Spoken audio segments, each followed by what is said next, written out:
Kim Chiu at Paolo Avellino, nagpakilig sa X.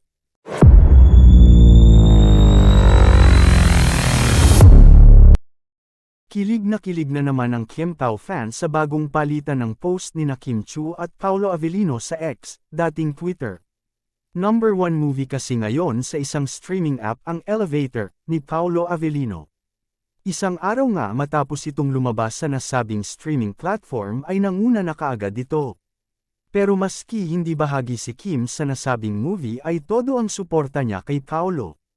Matatandaang dumalo siya sa premiere night ng Elevator, noong April 23 sa SM Cinema North EDSA at nag-promote pa siya ng pelikula ni Paolo sa It's Showtime, noong April 24. Unang araw ng pagpapalabas nito sa mga sinehan.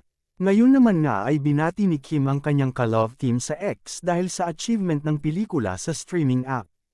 Congrats Jared! At Paolo Avellino, with 3 clapping hand emojis, post ni Kim sa X kung saan binanggit niya ang name ng character ni Paolo sa movie.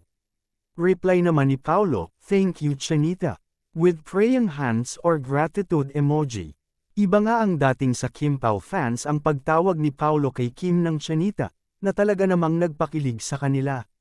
Say ng isang Fanny, "Ay pin mo yan sa wall mo at Prinsesa Chanita nang gigigil ako sa pagtawag sa iyong Chanita. Bakit ako napapangiti?" Habang ang say naman ng isa pang Fanny ay, "Feeling ko kinikilig si Kimi ngayon. Ginulat mo naman kami sa pat Chanita mo Pao, parang kailan lang Kimi yan baka soon babe na." Manifesting.